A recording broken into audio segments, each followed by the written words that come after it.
We're back with Season 6, Episode 14, The Cart Before the Ponies. This is the episode in which they're going to the Derby Racers, the Applewood Derby. The Cutie Mark Crusaders ask their three sisters to help them make carts. Then a lot of stupid stuff happens, and it all leads to disaster. A cool song, though. Yeah. Alright, so I believe the first thing I should point out is that, clearly, given the carts do not have any form of actual motor, it is unreasonable to believe that they would actually be able to keep going forward despite having no forward thrust on a flat course. Sorry. Channeling the last episode here for a second. In all honesty, that's the kind of thing that my brain does tend to notice.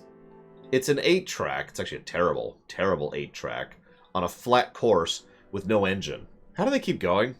And don't tell me the hill gives them enough for full laps of that thing. Anyways. I do love the initial part. Mechanical work to convert potential energy into kinetic energy. Now, that sounds boring and dry, and she says it accurately too. Charlie does.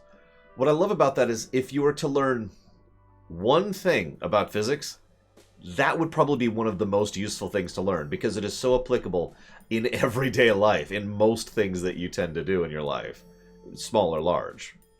And I just thought I'd comment on that, because that's actually kind of cool. Anyway, so you get 1 day to make your cart. Is that part of the rules, I wonder? Because when my niece was doing that for Scouts, she had like 3 days, but, you know, it was still part of the limitation is that you only had so much time to work on it. So, I don't know. It's interesting to think about. Anyways, now, I want to point out something. Now, 2 people in chat have already pointed this out.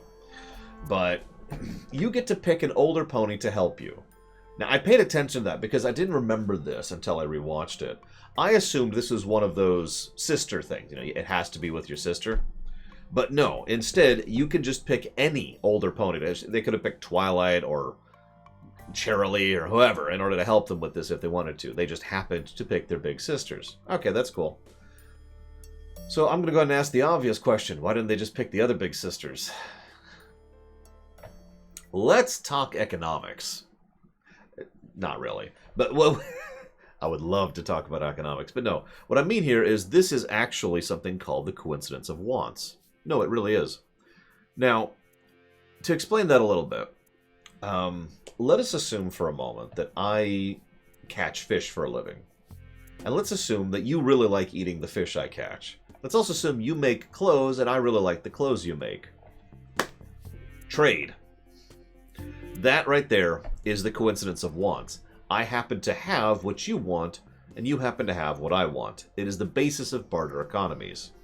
Now, if you're paying any kind of attention, you may notice that that falls apart immediately, because if I don't like your clothes, or I don't need your clothes, or you're sick of fish, or don't want my fish, or don't need my fish, then we can't trade, and if we have no one else to trade to, we have a problem, right?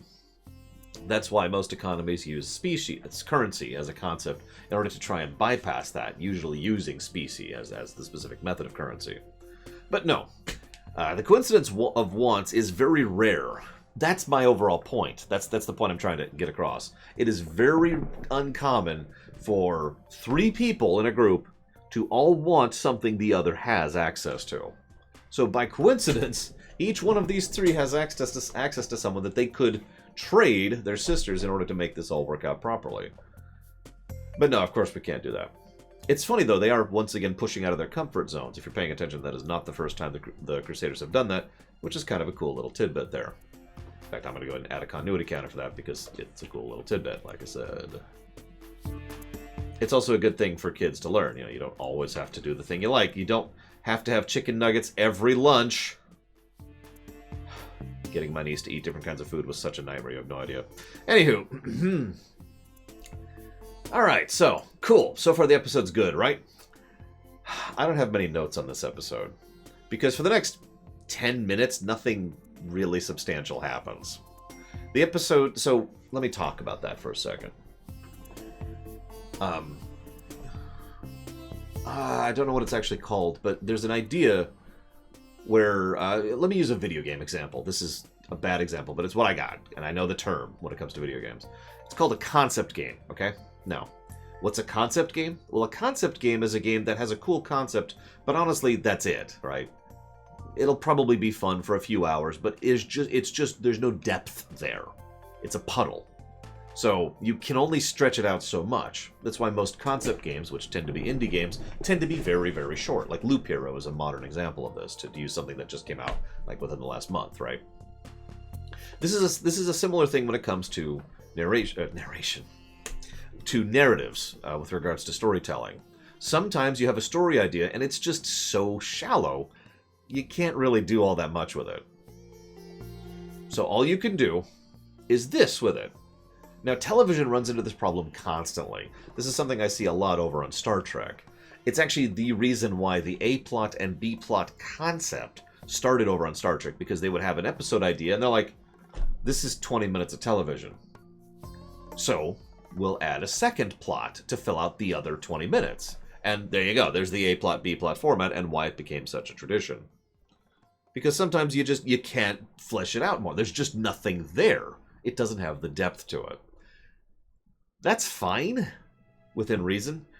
But sometimes what television does is they say, well, this is only a 15-minute idea and we have 24 minutes to fill. So they stretch it out. And we have long scenes where nothing really happens, so there's nothing interesting, or it's just rehashing or repeating the points that have already been made.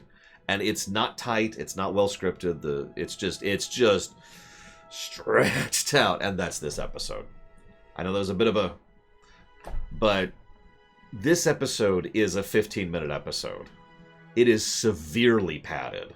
We see what is effectively the same scene 3 times in a row between the little ones and their sisters, even though you didn't have to do that at all. So there's two... So because I don't like criticizing without critiquing,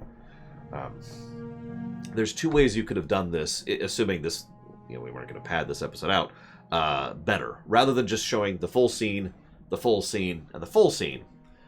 First thing you do is you could show the full scene, and then maybe like the conclusion of the other 2 scenes. Or you can show the full scene, and then the first, I forget which one was the first one, but the first little pony, the first Crusader, goes and meets her friends and talks with them, and they reveal that they went through a similar thing with their sisters. Or you can do full scene, half scene, quarter scene, which is actually a really common thing, where you start to see you see the full story, and then to show the repetition, you see just a little bit of it. To partially explain my point, I will show you. I will point to another episode we've covered recently, which does this exact same thing. Spice of Life. You remember that? It was just last week, I think. I can double check my notes just to verify. It was last life. Spice Up Your Life. Sorry, episode 12. In that episode, do you remember the scene when they go to the hotel, big fancy restaurant, right? And they have the full scene as they're sitting, and it's kind of drab, but we're talking and we're sharing, discussing, blah blah blah. The food comes out. It looks very well presented. It doesn't taste very good. Rarity doesn't like it. Oh my God, Pinky doesn't care for it. No, it's all just blah. Maybe we should try another part. Side wipe, much shorter scene. Side wipe, much shorter scene.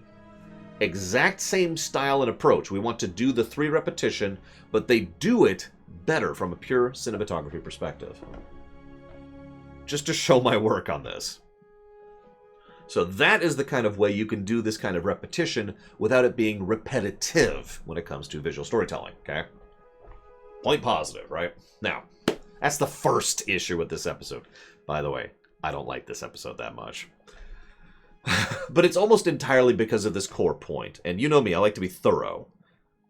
So I'm going to really explain why I don't like this episode.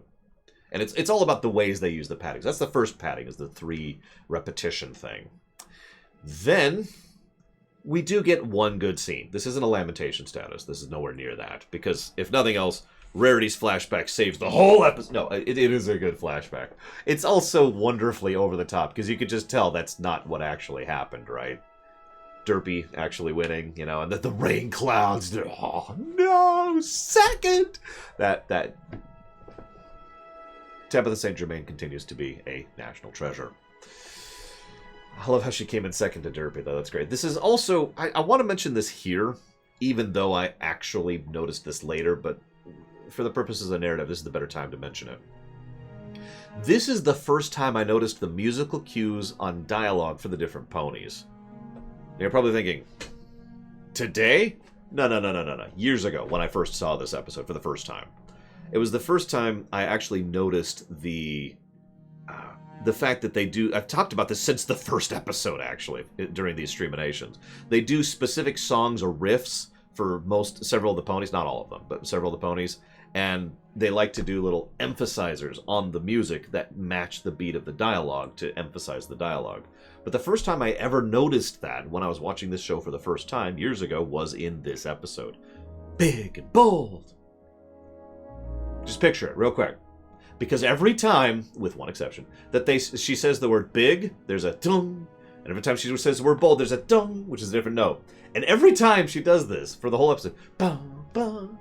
And that's, like I said, that's the first time I noticed that particular thing. And it made me notice it all over the place, because they do this constantly in this show. Anyways, it's actually good audio design, if I might be so bold. Of course they do as heroes. And hello, Deckfish. Okay, act. So, then we get back to repetition. Let's explain the second way the padding doesn't work. This is actually, what's funny is this is two separate types of repetition on top of the fact we've already had repetition.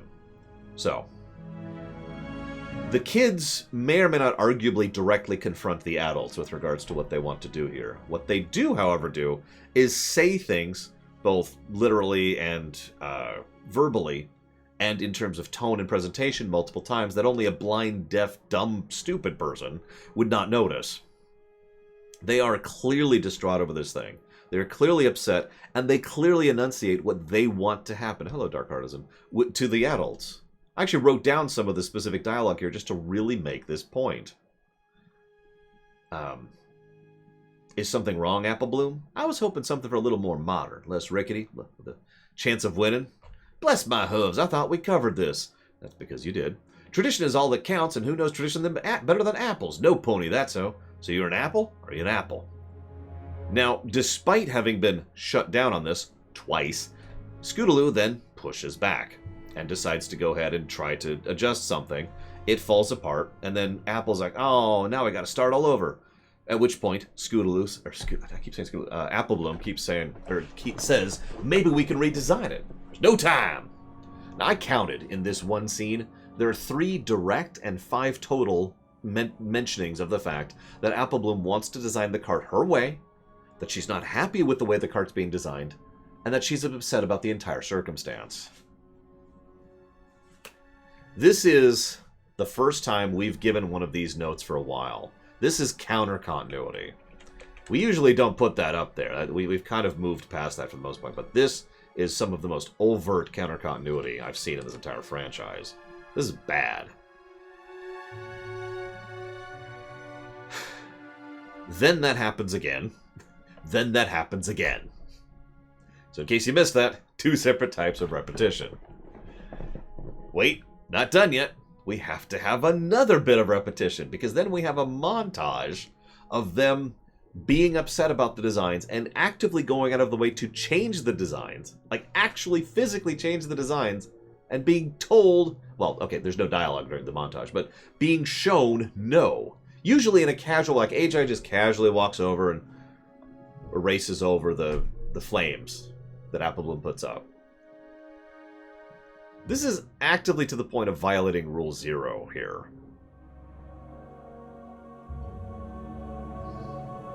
This reminds me of what I like to call the exaggeration problem. I do too, actually. Sean, it looked kind of cool. For those of you not aware of the exaggeration problem, it is a problem that I've noticed that is endemic in a lot of fiction, most notably aimed at kids. But it doesn't just fall into kids' fiction, quite the contrary. In fact, there's a decent number of Star Trek episodes that have the exaggeration problem, too. The exaggeration problem is not what an episode exaggerates. That's not the problem. The problem is the creators, usually this is at the producer or executive level, but the creators assume the audience is stupid. And therefore, they have to try and make it as blatantly overt as possible to the point of getting to the point of ludicrousness. If you remember, this is actually one of my problems with Flutterbrudder, because the way that they went with Zephyr was so over the top that it actually got past the point of tolerance. That it got to the point of actual, effectively sociopathic behavior, right? The Ugh Grown-Ups thing by Wesley is a perfect example of the exaggeration problem. And again, the problem with it isn't just the fact that it's treating you like it's stupid. The problem is, rather than being too subtle or decent, it's way too overt, to the point where it actually hurts the episode's message. Because most of the times when they're being exaggerative in this manner, they're doing so to try and get across an Aesop, right? They want to get across a message. And again, even in Trek, these problems usually crop up in message episodes like this one. You need to understand the message, so we need to show the other thing as harsh and violently as we possibly can. And the reason I keep bringing up Trek to this is to re-emphasize the fact that while this is a problem that is endemic in kids' fiction, as I can attest to having watched so much with my niece, the fact is, this is endemic in fiction in general. In fact, I would actually say Hollywood-ish, that is to say bad movies, have this problem worse than most other forms of fiction. So anyways, then they say the kids are getting in the passenger seat.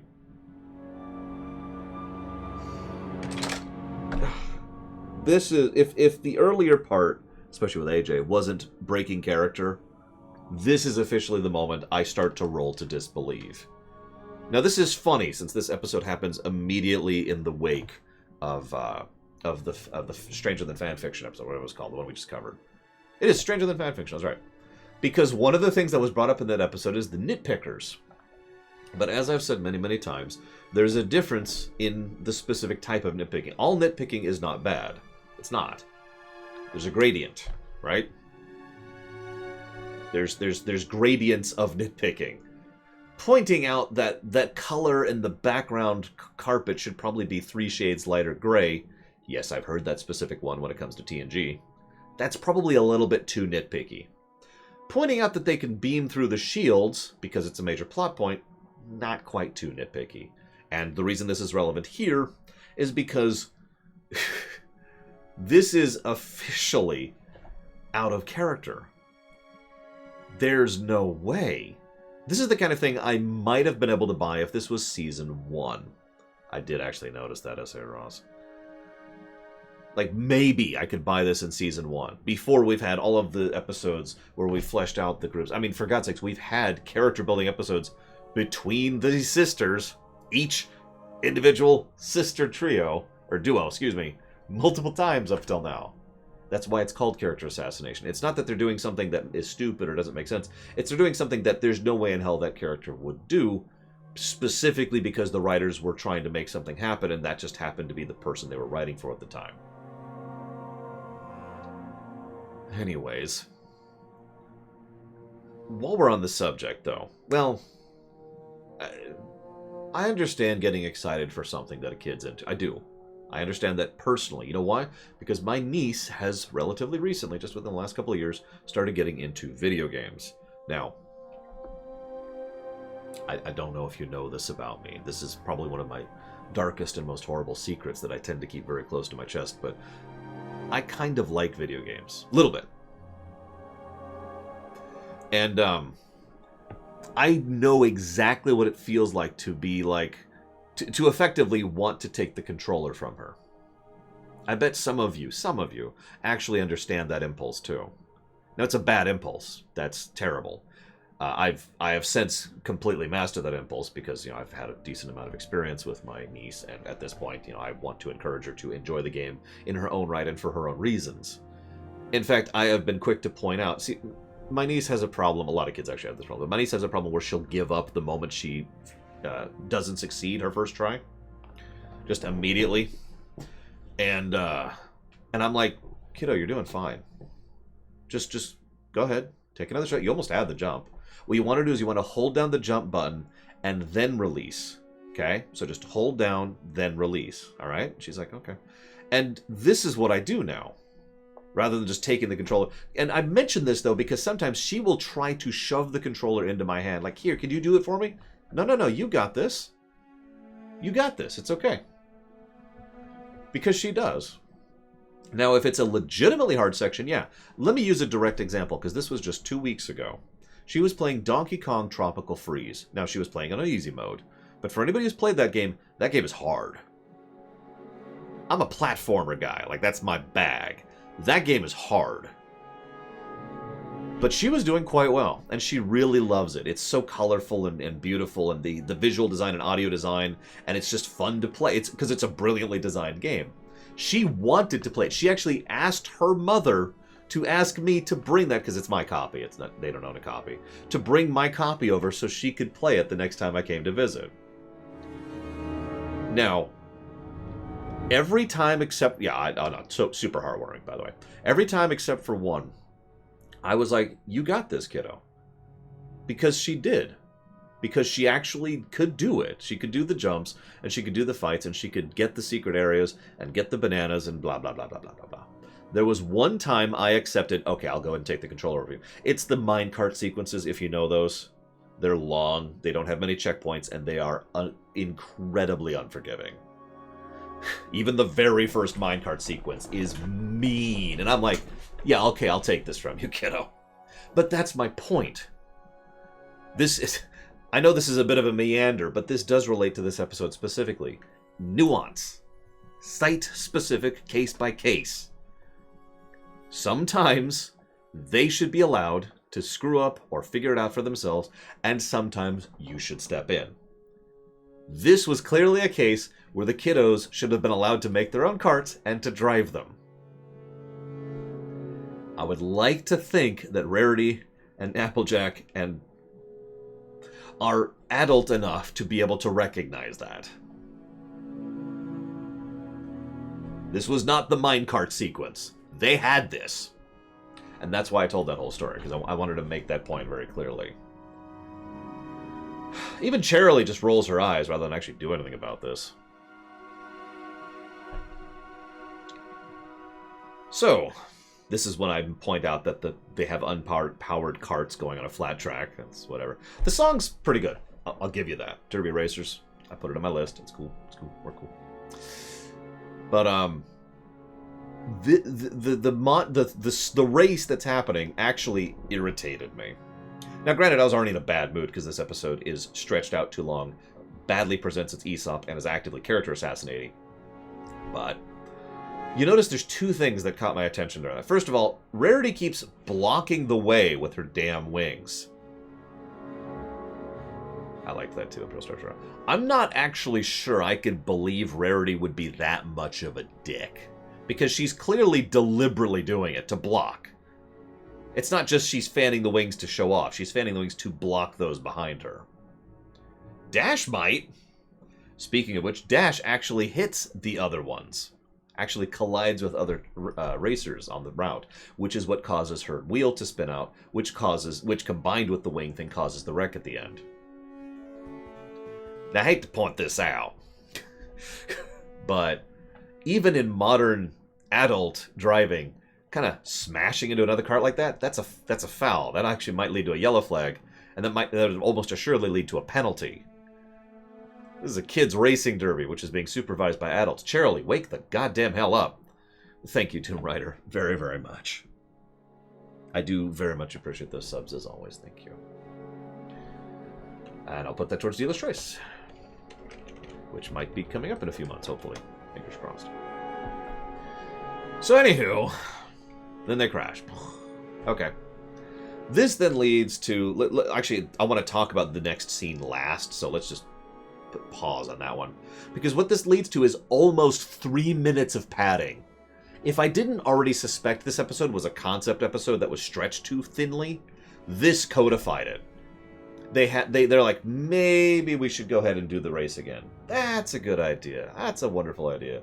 Then they show another thing of them making the carts, and then they show the carts go off, and then they don't show the race, and then they cut to the lawn chairs, and then they're talking about how it's cool that they're not involved, and then Rainbow's like, woo, and then she comes down, and then she's into it, and then it's over. It is pure padding. And again, we don't even see the damn race. But let us talk about the theme, the Aesop, the message. There's a bit where one of the adults, I forget what, says, well, why didn't you say anything? Now, the kid's response to that is, well, sometimes it's kind of hard to talk to the adults.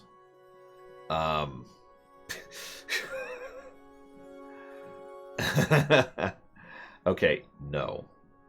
I was paying attention episode. They did say something. I counted how many times they said something in just one scene.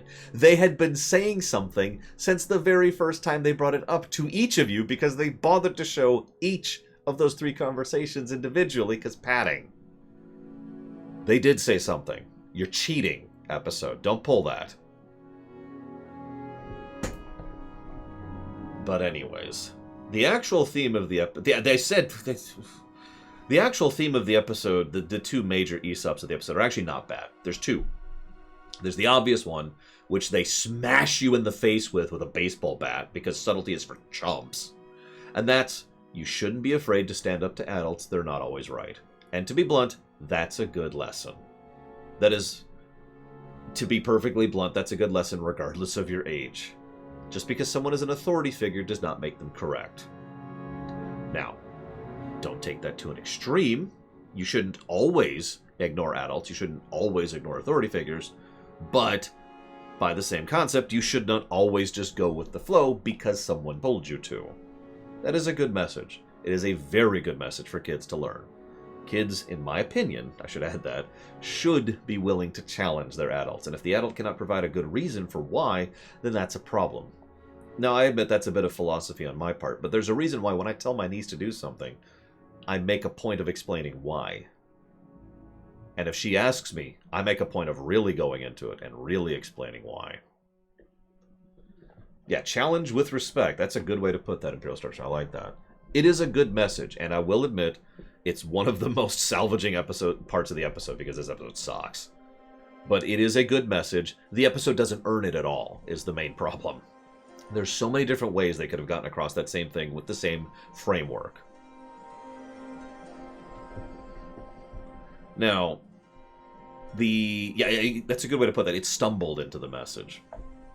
The other theme, which is less important, but is still present and is probably not intentional, when you're in a group project, you should probably speak up and become involved and try to become involved, because otherwise, someone's going to be a table captain, and while we're on the subject, don't be a table captain. I should explain that really quick. For those who not aware of what a table captain means, it refers to an old tabletop theme for board games and for war games, tabletop games, and of course D&D, pen and papers type stuff.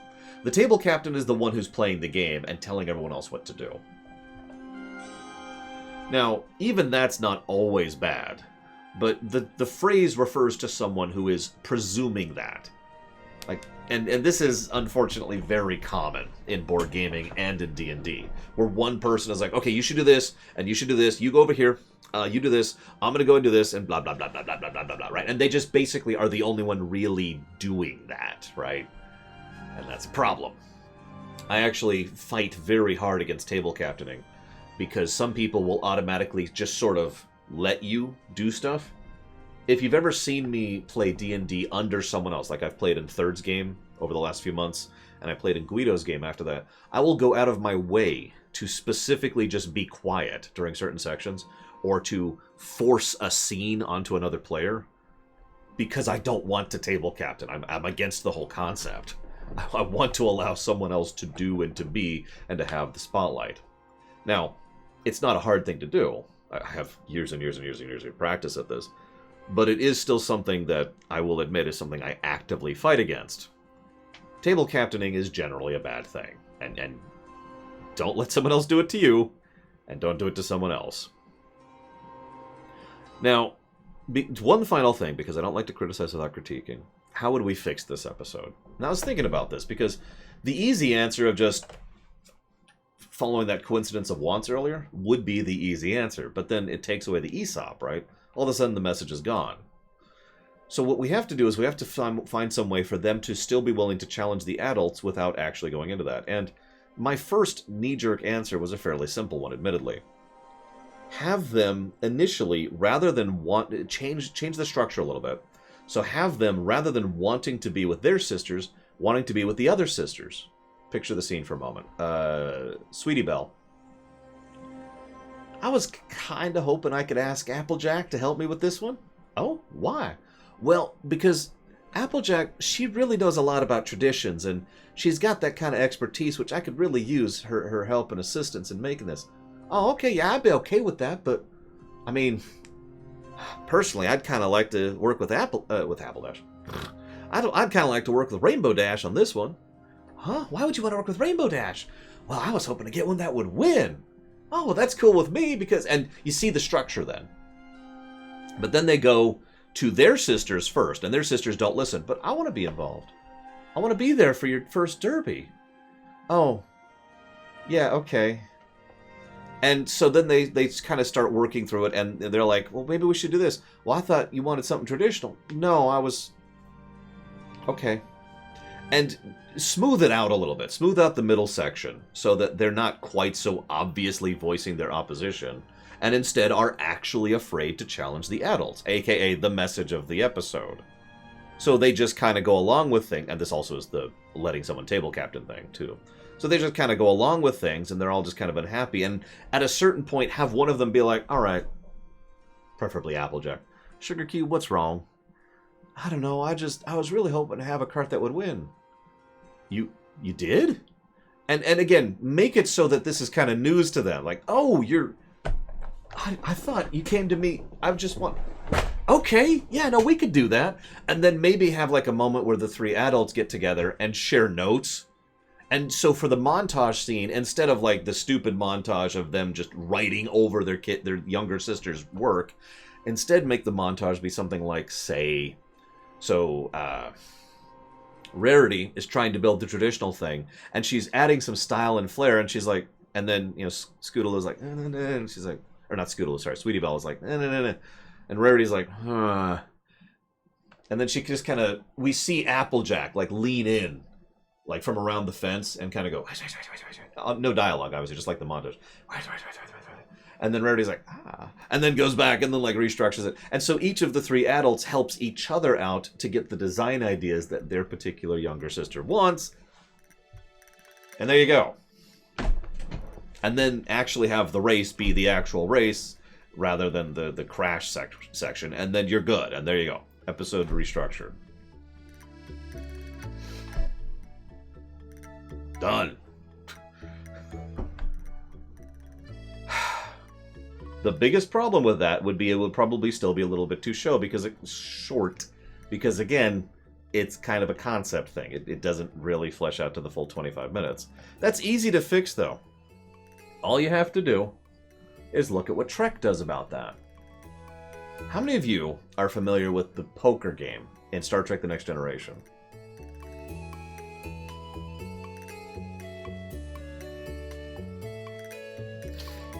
None of you? Okay. The poker game was added for filler. The very first time the poker game showed up, way early in TNG, it was something they just came... I think it was actually Braga, but it was just a random idea of, oh crap, we're 3 minutes short. Let's show the main cast playing poker and just interacting and just basically have the character moment, right? Have them have their dynamic and just show friendship, right? Just show a little bit of a slice of life for them before we cut to the actual episode. It became a tradition because it worked really well, because it was because sitting around playing poker is a wonderful element for people to interact and get to know each other and to just show the dynamics and interaction of character, right? So the poker game became a standard all the way up to the very last shot of TNG, not counting the movies. So cool. That kind of thing. Yeah, it is possible to make filler worth watching. You can make it something that's entertaining. You can make it something that's engaging, like maybe something that's visually impressive, just cool, you know?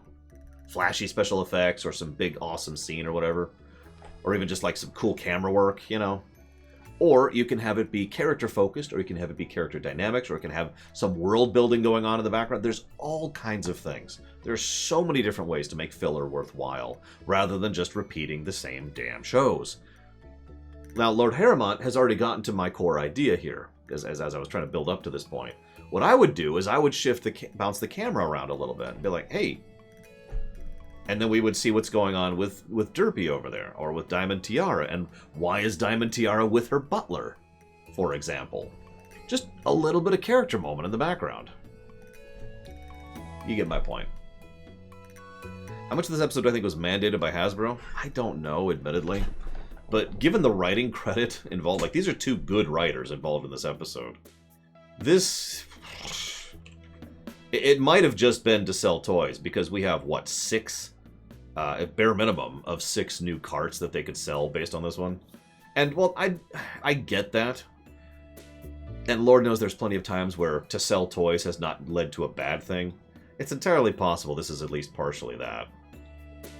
Either way, this episode sucks. I think I've made my point clear at this point.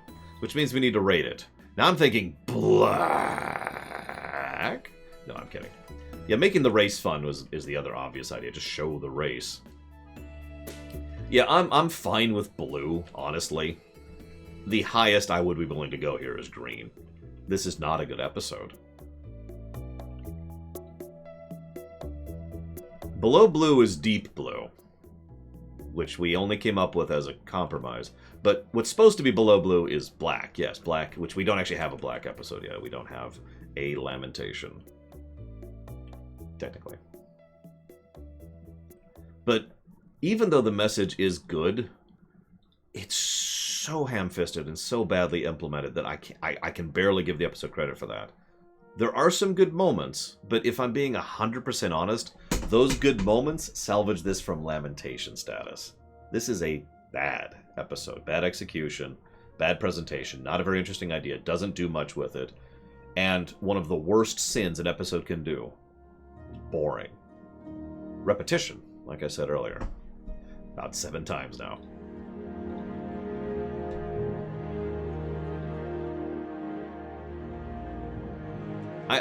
I could be talked up to green. I could. But this is... for me. This is just... not good. And the character assassination shoves it down so hard. The character assassination, the repetition, and the... bad writing. I don't know what else to put that. Really shoves this down hard.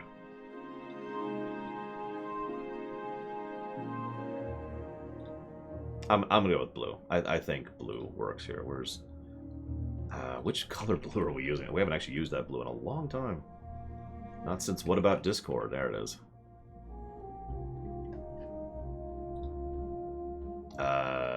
Which blue is that? Is that... nope, that's too dark.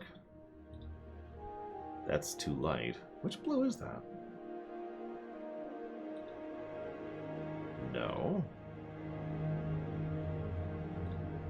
No again. Oh, it is that blue. Okay, okay, we're good, we're good. I think the other reason this episode bothers me so much, and this is not the first time I've said this, is it would be so easy to fix. It would be so easy to polish this out. Yep, nope, that is the right blue. I'm right, I'm right. And instead, they don't. It's just, meh.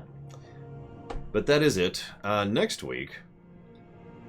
what do we got next week? 28 pranks later. We'll talk about that when we get there. And the times they are a changeling, which we'll talk about when we get there. Next week's going to be divisive week, looks like. Hey, Games and Goals, thank you very, very, very much, as always. I'll put that towards Hades immediately. Thank you. Games and Goals to Hades. So, as a reminder, there will be no other stream today. So the next time I will see you will be tomorrow at 9 a.m. Eastern Standard Time. But for more Dragon Warrior 3, or Dragon Quest 3, rather. So, see you around.